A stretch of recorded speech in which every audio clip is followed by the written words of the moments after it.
La semana pasada estuvimos estudiando este salmo, los primeros versículos de este salmo, y lo titulamos, el mensaje de la semana pasada, que Dios es juez justo. En el versículo 11 tenemos como lo más importante, la frase importante, la frase clave del salmo que dice el versículo 11, Dios es juez justo. Vimos este salmo como si fuera un gran juicio en el que Dios es el juez. Y David, el rey David, que tenemos mucho de su historia en la palabra de Dios, el rey David estaba siendo acusado falsamente, estaba siendo calumniado con muy graves acusaciones que eran falsas. Y también, si recordamos, como aquellas acusaciones y calumnias que recibió nuestro Señor y Salvador Jesucristo. Y aunque todas eran falsas, aún así Cristo las sufrió por ti y por mí. Este salmo, el predicador londinense Spurgeon lo llamó el cántico del cristiano calumniado. Y muchas veces estamos en nuestra vida y sufrimos acusaciones falsas, calumnias, ofensas, que vienen a nuestra vida, mentiras que gente dice. ¿Y qué es lo que debemos hacer? ¿Debemos denunciarles? ¿Debemos explotar? ¿Debemos derrumbarnos? ¿Qué es lo que debemos hacer? David, lo que hacía cuando le venía este tipo de situaciones, cantaba al Señor, clamaba al Señor, lo ponía todo a los pies de su Dios. David acudía al juez que él sabía que era el juez justo. Los jueces de Israel en ese tiempo no le darían la razón, sino que iban a por él, no harían un juicio justo, pero él sabía que él podía acudir, él podía apelar al que sí que es el juez justo, a Dios mismo. Y así nosotros también debemos acudir, no a un juzgado humano en cada problema que tenemos, no a nuestros amigos o quien sea que nos desahoguemos con ellos, sino primeramente acudir a nuestro Dios, al juez justo. Así que fuimos viendo este juez y este juicio importante que aparece en este salmo, y vimos que hay solo tres partes. Por una parte está el juez, que es Dios mismo, por otra parte está la parte acusada, y por otra parte la parte inocente. Y sabemos que toda persona en este mundo, por naturaleza, estamos en la parte culpable. Todos pecaron y están destituidos de la gloria de Dios. Por naturaleza estamos en ese lado, en el lado culpable, hasta que Cristo nos salva. Hasta que venimos a los pies de Cristo en fe y por su gracia, y entonces Él nos salva. Y cuando nos salva, entonces Él toma esa parte donde estábamos nosotros, Él se coloca en la parte culpable y Él sufre el juicio de Dios que merecíamos nosotros. Y Él se hace culpable por nosotros. Y así nosotros podemos ser libres. En la semana pasada vimos en esos primeros 2 versículos que vemos aquí la confianza que tenía David en el juez, que era Dios. Empieza el salmo diciendo, Jehová Dios mío, en ti he confiado. Toda la confianza está en Dios, que es el juez justo. Y eso se veía en los primeros 2 versículos. Después, del 3 al 5, veíamos cómo David apela a este juez, a Dios mismo. Y le declara, Señor, yo no he hecho estas cosas de las que me están acusando. Si yo las hubiera hecho, pues sí, que me persigan, que se metan conmigo, pero es que yo no he hecho estas cosas de las que me están acusando. Y apela al juez declarando que él era inocente de estas cosas. Después del versículo 6 al 10 vimos esta petición que David le hacía al juez. En el versículo 6 vemos que David le estaba pidiendo que se levantase contra la maldad. Dice ahí, levántate. Después dice, álzate y despierta. Levántate contra la maldad, está diciendo David. También David le pedía a Dios que él fuera juzgado conforme a su integridad. Y aunque David aquí ahora David no estaba hablando de que él fuera salvo, porque David ya era salvo, no está hablando de la salvación. David sabía que era pecador y nadie puede ser salvo por su propia justicia. Por nuestras propias obras no podemos ser salvos. Así que David, leemos ahí en el versículo 10, cómo él se refugia en Dios. Dice, mi escudo está en Dios, que salva a los rectos de corazón. Mi escudo está en Dios. Es Dios el que es nuestro refugio, nuestro escudo. Lo dijimos la semana pasada, Él es nuestra justicia. Nosotros nos vemos a nosotros y decimos, somos pecadores. Pero cuando venimos a Cristo en fe, cuando le recibimos como nuestro Señor y Salvador, entonces Dios nos viste de la justicia de Cristo. Y cuando Dios nos mira a nosotros, no ve a Alejandro, sino que ve la justicia de su propio Hijo. Y dice, lo declaro justo porque veo la justicia de Cristo. Y eso es lo que David creía aquí, y eso es lo que David dice cuando dice, mi escudo está en Dios, está en Él. No está en la gente de este mundo, no está en los ejércitos de este mundo, sino que mi escudo, mi salvación está en Dios. Y llegamos ahora al versículo 11, y del versículo 11 al 17 es lo que queremos ver en el día de hoy, para ya acabar el Salmo en esta semana. Y aquí, en este juicio que ya hemos visto la confianza de David en el juez, hemos visto también la apelación de David al juez, hemos visto la petición que le hace al juez, llegamos ya a las últimas partes del juicio, llegamos ya a la condenación del culpable. Versículo 11 dice, Dios es juez justo. Y Dios está airado contra el impío todos los días.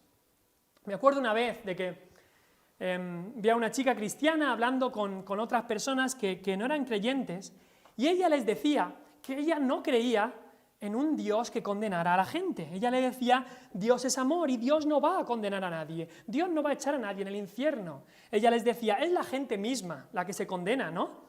Y por supuesto hay mucha gente que, incluso algunos cristianos evangélicos que creen así. Dios no va a condenar a nadie, es la gente misma la que se condena. ¿Y qué piensas tú en tu mente? Si Dios es juez, ¿no debe Él condenar? ¿Se condenan ellos mismos o el que condena es Dios? Aquí nos dice, en el versículo 11, Dios está airado contra el impío todos los días. La respuesta es bien simple, piensa en un juicio normal. Piensa en un juicio normal. Por supuesto que el juez condena. El juez es el que escribe la condena, el que la dictamina, el que impone la pena que el culpable tiene que cumplir. Así pasa en nuestro sistema judicial aquí en España. Le pone a alguien que ha sido juzgado y declarado culpable, pues trabajos sociales, o 5, o 10, o 15, o 20 años, o los que sean, o cadena perpetua, o los que sean. Pero el culpable, también se puede decir que el culpable, por el crimen que ha cometido, se está condenando a sí mismo también. Así que tanto el juez condena como también el culpable se condena a sí mismo. Entonces, al ir a este juicio, al ir al juicio más grande de todos los juicios, que es el juicio de la humanidad, el juicio por nuestro pecado en contra de Dios, sí, podemos decir que Dios condena al pecador, pero también podemos decir que el pecador se condena a sí mismo. Dios es juez justo, y un juez justo que va a condenar a aquellos que persistan en su pecado y no vengan a Cristo y le reciban como Salvador personal. Y es que a veces pensamos que no es justo que Dios salve a unos y a otros no. Pensamos que no es justo que Dios al final condene a unos y a otros no, si todos somos pecadores. Y hay gente que ve a Dios como un juez que acepta a unos, que para unos sí que es juez y para los otros se olvida de la justicia. Pero eso no es verdad, eso está totalmente equivocado. En nuestra salvación, aquellos que hemos recibido a Cristo, que somos salvos, Dios no ha puesto a un lado su justicia para darnos misericordia, no. La misericordia de Dios es justa y la justicia de Dios es con misericordia. Dios no tiene que poner a un lado su justicia para mostrarnos misericordia, no, no. Cuando aquel que ha creído en Cristo, cuando aquel que ha creído en Cristo llega al cielo, llega a la gloria, se puede decir en una manera que se ha hecho justicia. ¿Por qué? Sería injusto que no vaya al cielo. ¿Por qué? Porque el pecado ha sido ya pagado por Cristo. Si alguien es declarado culpable, pero su pena ya ha sido pagada, si ha cumplido todos esos años que tenía que cumplir, entonces ya no sería una injusticia que tuviera que cumplirlo 2 veces. Y aquellos que han creído en Cristo como su Señor y Salvador, Cristo ya ha pagado por la pena, Cristo ya ha pagado la condena. Así que cuando muramos, cuando vayamos a la gloria, Dios nos aceptará en la gloria y será justo que Dios nos acepte en la gloria porque Cristo ya habrá pagado por nosotros. Así que eso es lo que enseña toda la Escritura. Incluso el libro de Romanos, un libro que habla mucho sobre la justicia de Dios, nos enseña eso. Y aquí vemos, en este texto se habla de la condenación del pecador. Y vemos que por una parte, como hemos dicho, Dios lo condena. Vamos al versículo 11, dice, Dios está airado contra el impío todos los días. Nos parece una frase sorprendente para muchos, una frase que algunos incluso no saben que está en la Biblia, que Dios está airado contra el impío todos los días. No dice aquí, Dios está airado contra la impiedad todos los días. Dice contra el impío, con aquel que hace impiedad, contra el pecador. Mucha gente dice en el día de hoy, Dios aborrece el pecado, pero ama al pecador. Pero aquí no nos dice exactamente eso. Nos dice que Dios está airado contra el impío. Y es importante que sepamos eso. No solamente Dios aborrece el pecado en sí, sino también aquel que persiste en su pecado. Imagínate, una ilustración. Yo un día llego a mi casa, una persona llega a su casa y al llegar a la casa descubre que ha entrado un criminal y ha matado a su familia. Y cuando la policía coge a ese criminal, esa persona no va a decir, ay, yo no tengo ningún problema con la persona, yo solo tengo problema con lo que esa persona ha hecho. Yo solo tengo problema con el crimen, con el criminal no tengo ningún problema. Por supuesto que no. Esa persona va a tener un problema también con la persona que ha hecho el crimen, con el criminal. Y Dios aborrece la impiedad, se nos dice eso en toda la palabra, pero también aborrece al impío que persiste en su impiedad. Y por eso aquí se dice que la ira de Dios está sobre el impío. Aquellos que están en su pecado están en un sitio muy peligroso. La ira de Dios no es que caiga sobre hechos, sobre pecados, sino que caerá sobre y cae sobre el pecador. En Juan 3, si me acompañáis al Evangelio de Juan, porque esto es de lo que nos habla toda la palabra. La palabra da testimonio de esto en Juan 3, un capítulo tremendo. Es el capítulo en el que está ese versículo tan sublime, maravilloso, porque de tal manera amó Dios al mundo que ha dado a su Hijo unigénito, para que todo aquel que en él cree no se pierda, mas tenga vida eterna. Pero 20 versículos después, en el Juan 3:36, el último versículo de este capítulo, Juan 3, dice, el que cree en el Hijo tiene vida eterna.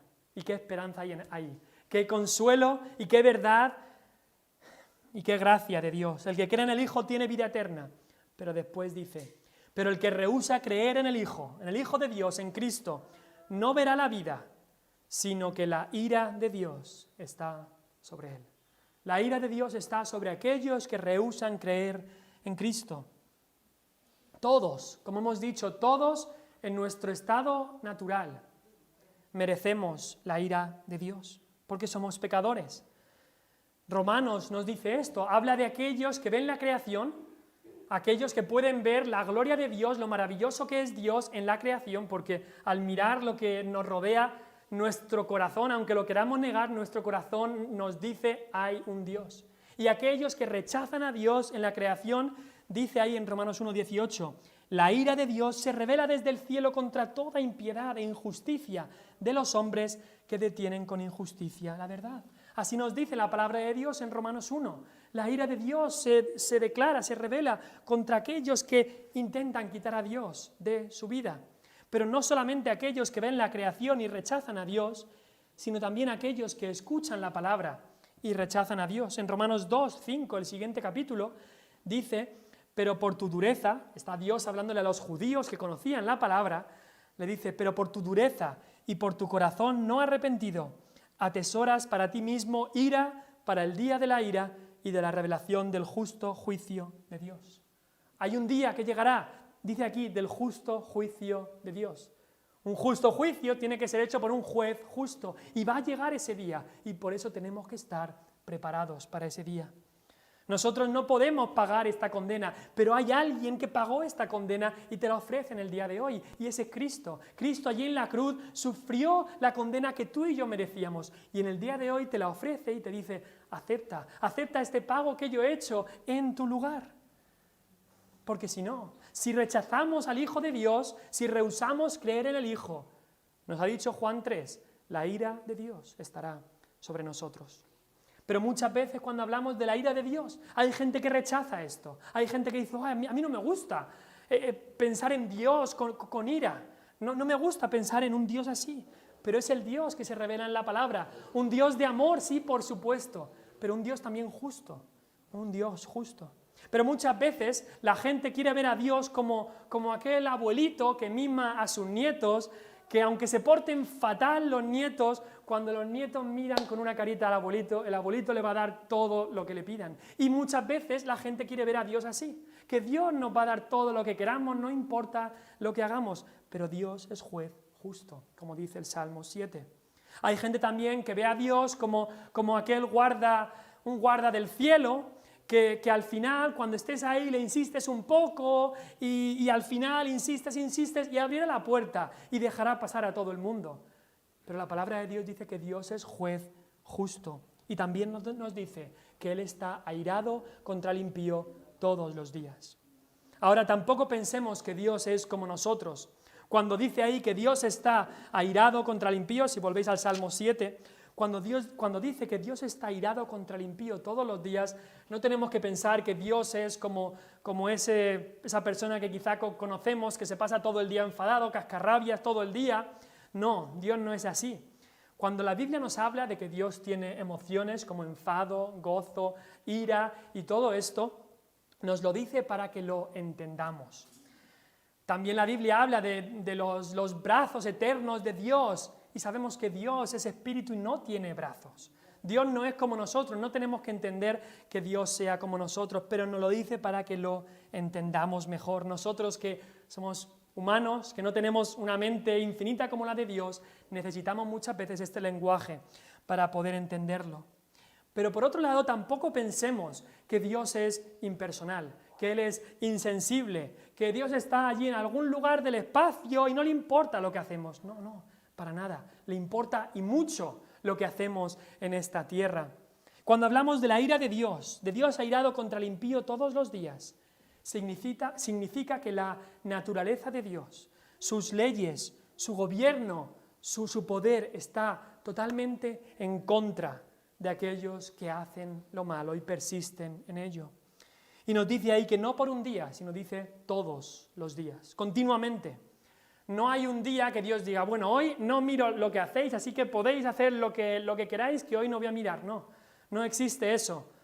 No existe eso en el poder de Dios y en que Dios prueba y mira nuestros corazones, como dice en el Salmo 7, un versículo que lo leímos el otro día, versículo 9, porque el Dios justo prueba la mente y el corazón. Está mirando todos nuestros corazones, todas nuestras mentes y sabe lo que hay dentro nuestra. Pero no se queda ahí lo que nos dice aquí en cuanto a la ira de Dios. No es simplemente la ira de Dios una emoción pasiva y ya está, sino que la ira de Dios conlleva el juicio de Dios para aquellos que no se arrepientan. Significa que si el impío continúa así, Dios traerá juicio contra él. Significa que si tú hoy estás aquí y no te arrepientes de tus pecados, si no crees en Cristo como tu Salvador personal, un día te enfrentarás al juicio de Dios. Es más, estos juicios, como nos dice aquí, los tiene ya preparados. Dice ahí en el versículo 12, si no se arrepiente, el impío se refiere, él, Dios, afilará su espada, armado tiene ya su arco y lo ha preparado. Asimismo ha preparado armas de muerte y ha labrado saetas ardientes. Dios ha preparado sus juicios. En tiempos antiguos la espada se utilizaba en muchas ocasiones para hacer justicia, para dar el pago que se merecía, y en muchos casos ese pago era la muerte. Y aquí nos dice en esta metáfora que Dios está preparando el juicio y la condena sobre aquellos que se rebelan y continúan en su rebelión. Cada vez que el pecador persiste en su pecado, de alguna manera está afilando más y más la espada de Dios. Está aumentando más y más la ira de Dios que un día caerá sobre él. Está añadiendo más y más a esta ira que un día caerá sobre el mismo pecador si no se arrepiente y cree en Cristo. Y es que tenemos que saber que nadie va a escapar de Dios, el juez justo. Hay gente que vive en este mundo y hace grandes crímenes y se escapa. Y logra escaparse a otro país, logra escaparse de la justicia. Hay gente en este mundo que ha logrado eso, pero nadie podrá escaparse de Dios. Es imposible. Aquel que vive y muere en su pecado, ¿sabéis? Ha tenido la mejor parte de su existencia en este mundo, porque lo que le espera, la condenación que viene es terrible cuando alguien muere en sus pecados sin Cristo.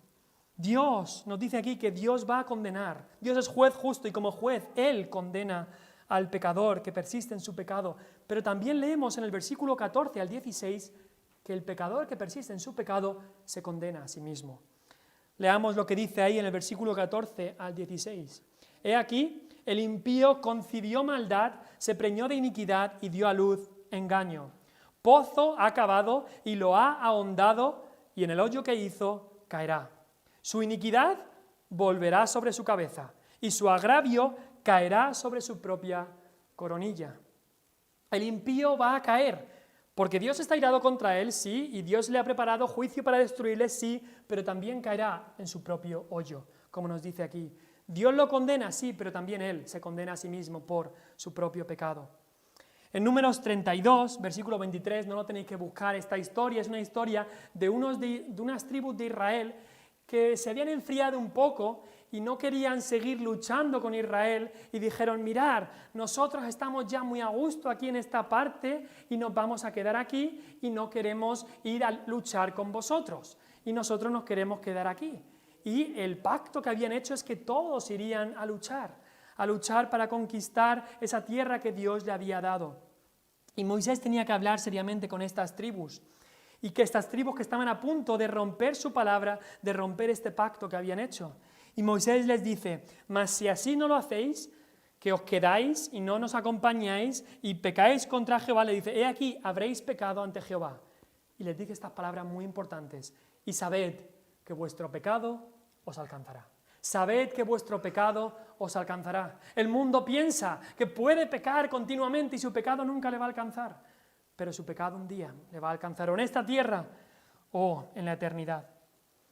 Y aquí lo que nos habla de que el impío se condena a sí mismo, nos habla de algo parecido a lo que a veces vemos quizá en películas o en libros, o que los villanos, aquellos que son el enemigo del héroe, muchas veces mueren porque caen en sus mismas trampas.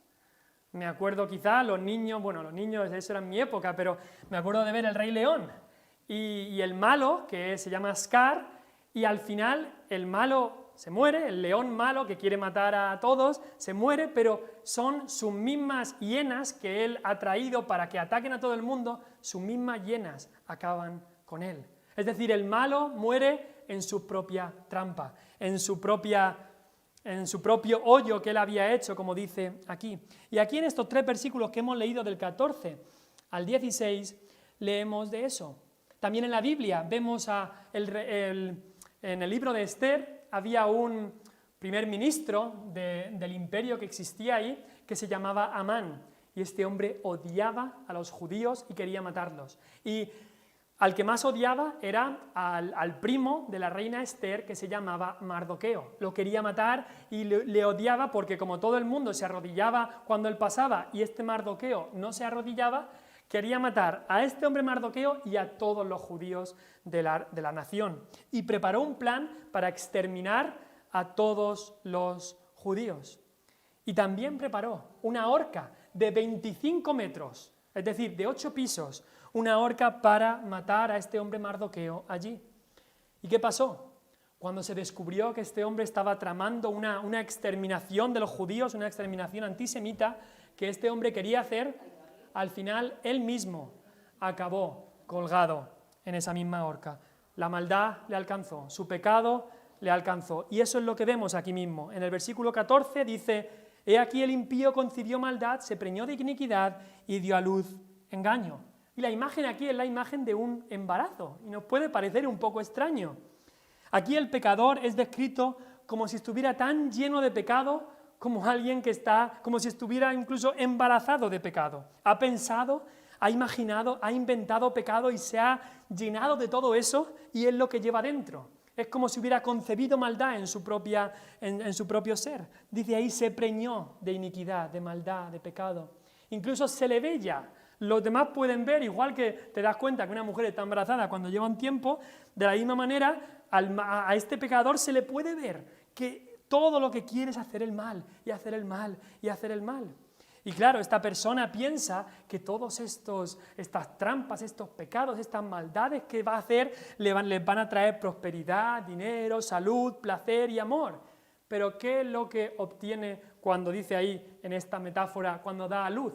Da a luz engaño, da a luz mentira, mentiras y más mentiras, eso es lo que se encuentra. En vez de todo lo que él esperaba encontrarse, se encuentra con mentiras.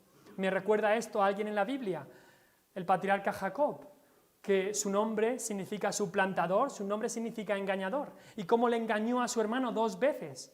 Pero el engañador al final fue engañado, porque su suegro le engañó muchísimas veces a este que era el engañador. Aquel que persiste en su pecado, al final su pecado le alcanzará. La segunda ilustración que vemos ahí es la ilustración de un hoyo de pecado, de una hendidura, de un pozo que alguien cava. Y en tiempos bíblicos, por supuesto, hacían esto mucho para cazar animales. Si no tenían muchas armas, una manera muy fácil de cazar animales era hacer un hoyo bien grande, cubrirlo con ramitas o algo así, y cuando el jabalí o el animal que fuera caía, entonces era fácil cogerlo para comérselo. Pero también en la guerra se utilizaban estos hoyos para que el enemigo cayera ahí. Y estos enemigos de David es lo que estaban haciendo. Estaban trayéndole trampas muy complicadas, incluso se las curraban para atacarle, para pillarle en un sitio o en otro, para que cayera en este hoyo que estaban preparando. Pero aquí nos dice que aquellos que hacen eso, para que otros caigan, aquellos que persisten en su pecado, al final caerán en ese mismo hoyo que han preparado. La última ilustración en el versículo 16 es la ilustración de una flecha o una piedra que se tira. Versículo 16 dice: su iniquidad volverá sobre su cabeza y su agravio caerá sobre su propia coronilla. Su agravio significa su ofensa, su maldad, su pecado. La imagen aquí es de alguien que tira una flecha, a lo mejor que tiraban flechas y por el viento, por lo que sea, la flecha les vuelve a ellos mismos. Quizá habéis visto el boomerang que tienen mucho en Australia, que lo tiran por un lado y al final les vuelve. Y quizá habéis visto algunos vídeos de alguien que no sabe esto y lo tira y se queda así y al final le da en la cabeza. Y le ha vuelto aquello que ellos mismos han tirado. Quizá a los niños muchas veces les pasa que les decimos no juegues con las piedras y tiran las piedras para arriba y ¿qué pasa? Les caen a ellos mismos. En lo que ellos han planeado hacer con tanto entusiasmo, les cae a ellos mismos y les duele, por supuesto. Y aquel pecador que continúa en su pecado, intenta hacer caer a otros, al final le caerá en su propia cabeza. Aquellos que abandonan a Dios, aquellos que luchan contra los hijos de Dios, su maldad les caerá, como dice ahí, sobre su propia coronilla. Pero gracias a Dios, que después de ver toda esta condena, que Dios condena al impío, que el impío se condena a sí mismo, después de ver todo esto podemos saber que hay esperanza. Hay esperanza para el impío, no importa lo lejos que hayas llegado en tu pecado, no importa lo bajo, lo profundo que hayas llegado, hay esperanza. Me encanta que en el versículo 12, antes de empezar esta condenación de la que estábamos hablando, dice, si no se arrepiente, le va a caer todo esto, pero eso también implica que si se arrepiente el impío, entonces no tendrá condenación, no atravesará esta condenación. ¿La gran esperanza dónde está? ¿En los hombres? No. ¿En los gobiernos? No. ¿En el dinero? No. ¿En las buenas obras? Tampoco. La única esperanza está en Cristo. Él es nuestra única esperanza. Cristo, quien vino, ¿para qué? Para buscar y salvar, no a los buenos, no a los que intentan ayudar, no, sino a los que se habían perdido, como tú y como yo. Cristo vino para que en el juicio, en aquel juicio donde nosotros estábamos en la parte del acusado, en la parte del culpable, Cristo vino para ponerse en nuestro lugar, para ponerse en la parte del culpable. Y Dios, que es el juez justo, cuando Cristo estaba allí en la cruz del Calvario, sí, ¿sabes lo que hizo Dios? Cargó el castigo que tú y yo merecíamos, lo cargó todo sobre él. Todo el castigo que tú y yo merecíamos, que es el infierno, lo cargó sobre Cristo. Y Cristo allí en la cruz sufrió el castigo que tú y yo merecíamos. Sufrió el infierno por ti y por mí. Sufrió la pena, la condena que Dios, como juez justo, nos había puesto. ¿Y sabes qué? Y aquí están las buenas noticias del Evangelio. Si tú recibes a Cristo en el día de hoy, ya no tienes que sufrir esa condena, ya no tienes que sufrir esa pena que merecías por tu pecado, porque Cristo la lleva por ti. Ese es el Evangelio que predicamos, ese es el Evangelio que predicaba el apóstol Pablo, el que predicaba el apóstol Pedro, el que ha predicado todo el que cree en la palabra de Dios como su única autoridad. Sí, por supuesto que merecemos que el juez justo nos condene, pero si Cristo paga, si Cristo cumple la condena por nosotros, entonces podemos salir libres. Y para recibir esto, solo tienes que arrepentirte y creer en Cristo. Si te arrepientes, entonces no sufrirás esta condena, alcanzarás salvación. Pero, como dice el versículo 12, si no se arrepiente el pecador, entonces Dios afilará su espada. Y luego en el versículo 17, leemos ya la conclusión del juicio. Y la conclusión del juicio es alabanza. En este mundo pocos juicios acaban con una canción, con alegría y con alabanza, pero en este juicio sí. Podemos confiar de que Dios es un juez justo y Dios nos escucha. Dios nos escucha cuando venimos a Él, cuando estamos calumniados y atribulados. Nuestra oración, nuestro canto, también debería acabar en alabanza. David sabía que este juicio no se iba a repetir, que este juicio, si Dios lo había acabado, no se iba a tener que repetir. Muchas veces aquí en esta tierra se hace un juicio y parece que y están contentos los que han ganado, pero luego se recurre e incluso cuando van al Tribunal Supremo, se puede recurrir incluso al Tribunal Supremo, porque luego van al Tribunal de los Derechos Humanos de la Unión Europea, de lo que sea, siempre hay otro juzgado que se puede recurrir.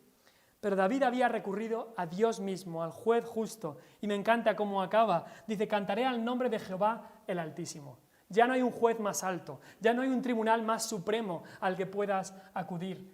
Este es el juicio final, el juicio de todos los juicios. Y David alaba aquí a Dios, porque David sabe que Dios es el juez justo. Y nosotros también le alabamos por habernos salvado de nuestros pecados. Porque como hemos dicho, Cristo es nuestro escudo, nuestra salvación, quien tomó nuestro lugar. Él no merecía nada de eso porque Él era justo, pero Él pagó para que no tuviéramos que pagar nosotros. Pero también debemos saber que de la misma manera que ocurre en este salmo, después de ese juicio final de toda la humanidad va a haber alabanza a Dios. Así lo vemos en el libro de Apocalipsis, que se habla de alabanzas y aleluyas a aquel que ha triunfado, y gloria y honra, porque el poder es de Dios. Sus juicios son verdaderos y justos, dice Apocalipsis 19. Pues Él ha juzgado a los que pecaban. Después que todo haya acabado, el pueblo de Dios no va a estar allí en el cielo, no vamos a estar llorando y llorando y llorando, sino alabando a Dios por su justicia. Aquí sí, muchas veces, como dijimos, nuestro camino es un valle de lágrimas y lloramos por aquellos que se pierden y lloramos por las dificultades que vienen. Pero en un día cuando estemos con Dios por toda la eternidad, salvados por nuestro Señor Jesucristo, por su gracia, entonces le alabaremos de todo corazón, porque Él es el juez justo que nos ha justificado en Cristo, que nos ha dado su justicia, y también Él es el juez justo que hará justicia en todo este universo. Vamos a orar y después tendremos los anuncios.